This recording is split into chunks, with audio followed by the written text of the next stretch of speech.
On va passer au texturing maintenant. Donc il y a plusieurs façons de texturer, d'aller chercher ces textures sur internet. Il y a par exemple texture.com qui donne des textures, mais évidemment si on ne paye pas, on les aura en mauvaise qualité, ce sera du 1K. Moi j'ai l'habitude d'aller sur Quixel Megascan, qui évidemment, encore une fois, c'est des textures qui peuvent être payantes, mais on a quand même une catégorie avec quelques textures qui sont gratuites pour s'essayer au texturing. Par chance, je vous donne les textures que j'utilise dans le projet, qui est du coup en description. Donc on va utiliser celle-ci. Donc nous voici dans Substance Painter. Moi j'utilise le PBR Metallic Roughness Alpha Blend. J'ai pas de science exacte par rapport à ça. On va aller sélectionner son objet ici. Donc le Wall Lamp OBJ. On peut le mettre en 4K. Si votre PC n'est pas très performant, vous pouvez le mettre en 2K. On va partir en 4K. Et normal format, j'ai l'habitude de mettre OpenGL. Et OK. Donc première chose très importante pour commencer son texturing, c'est d'aller ici dans Texture Set Settings, un peu plus bas, et de baker des maps qui vont nous servir au texturing.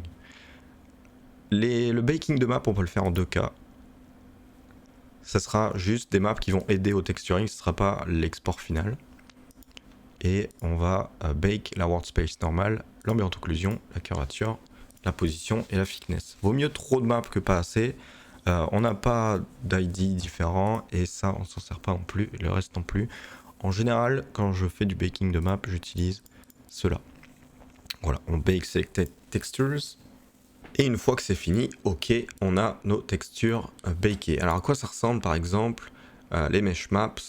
Par exemple, on a calculé la wordspace normale, l'ambient occlusion, vous voyez que ça nous donne des ombres au niveau des contacts. Celle-là est très importante.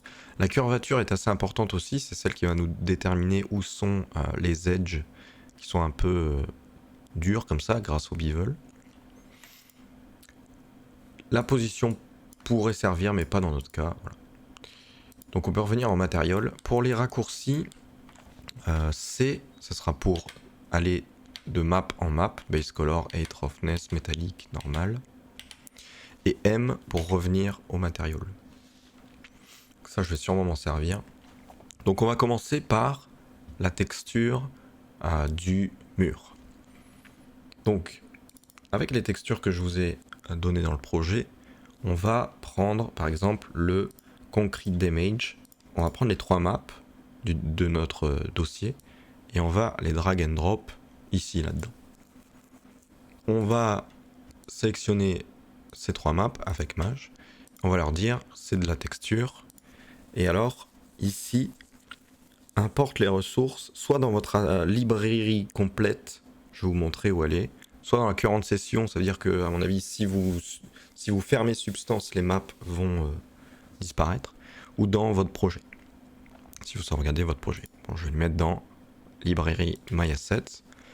Si vous voulez savoir où est votre librairie, c'est dans Edit Settings, librairie, MyAssets. Moi je l'ai mis dans Substance Painter. Donc à chaque fois que je vais importer des maps et que je vais mettre dans My Library, elles se mettront automatiquement dans MyAssets et ça sera toujours récupérable à chaque fois qu'on va ouvrir Substance. Donc on a nos 3 maps ici. On va créer un fill layer. Et dans ce fill layer, on a les maps qu'on peut plug ici. Donc ici, c'est l'albedos qui correspond à la base color. Ensuite, on a la normal map qui correspond à la normale. Et ici, on a la roughness qui correspond à la roughness.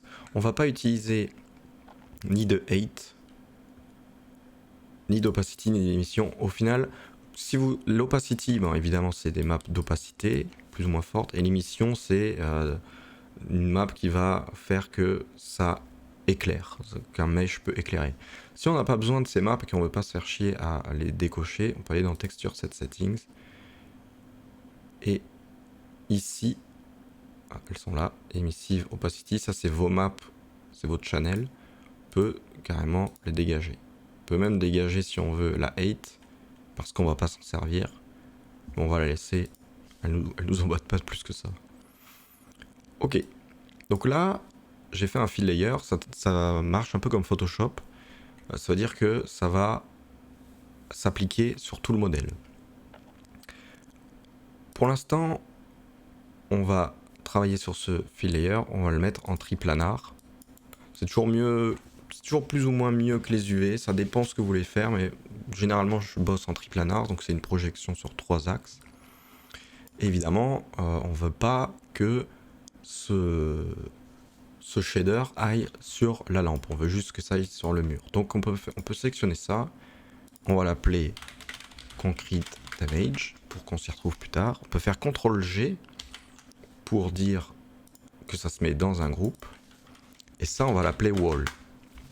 Donc comment faire pour que ce shader n'ait effet que sur le wall? On va faire un black mask. Donc on va venir sur le groupe, Add Black Mask. Et ici, on va prendre le 4e outil, Polygon Fill. Et donc, en ayant sélectionné ce black mask ici, ça va vous demander qu'est-ce qui reçoit la texture. Donc ici, on est en mode face. Donc, évidemment, on va pas s'amuser à activer toutes les faces. Ici, on a le Mesh Fill.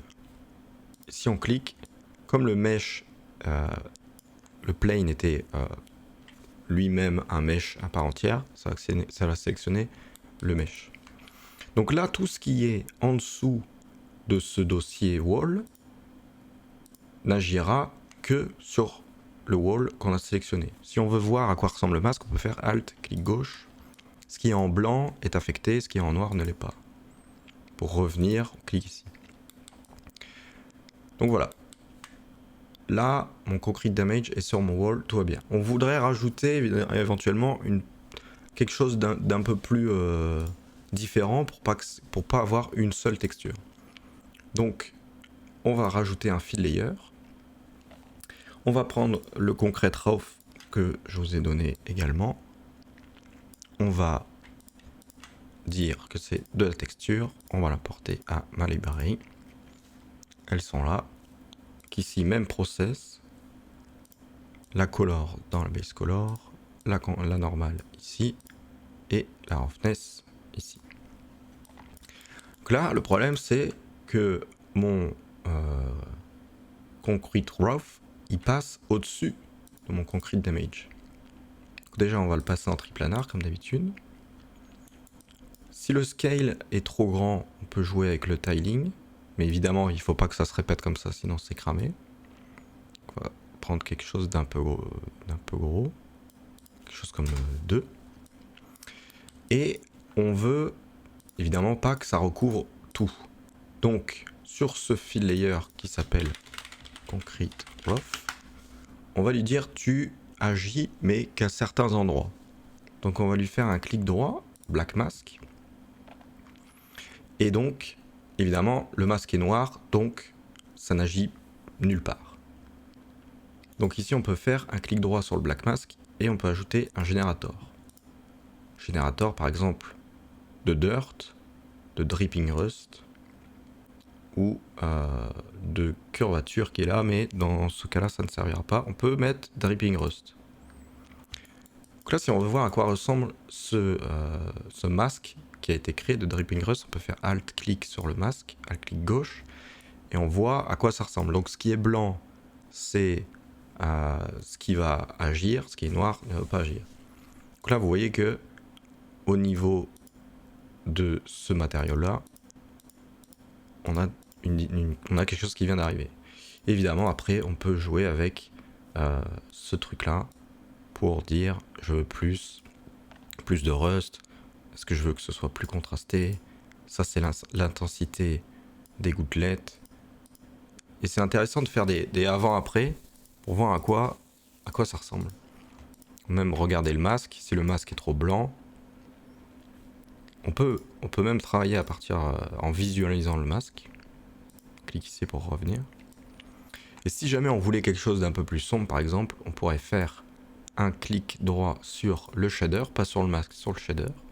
Add filter, et ici dans les filters on a HSL qui permet de bouger un peu la saturation la lightness, etc. Donc il faut qu'on fasse quelque chose qui soit potentiellement réaliste. Ok, on a fini avec le wall, on va enchaîner sur la lampe. Donc la lampe, on a vu sur la ref que c'était du métal et qu'il y avait pas mal de salissure dessus. Donc on va utiliser des matériaux assez simples, encore une fois. On va créer un fill layer. Alors là, il s'est créé à l'intérieur de mon wall, on peut le sortir. Ce fill layer, on va le grouper et on va dire, toi, tu es la lampe. On va faire un black mask pour dire la lampe ne sera tout ce qu'il y a dans le dossier lampe sera affecté sur ça. Alors, je vais pas sélectionner. Alt clic ici. Donc ça. On peut même faire des click and drag pour prendre tout. Si par mégarde on a sélectionné le mur, on peut revenir ici, mettre le slider à 0, recliquer.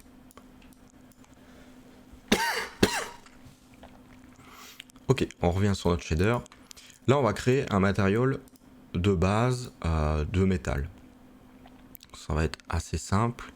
Par exemple, la base color, on peut la changer en bleu. Évidemment, ça c'est comme vous le désirez. La roughness, ça va être plus la roughness est en bas, plus c'est brillant. Plus elle est en haut, moins c'est brillant, plus c'est mat.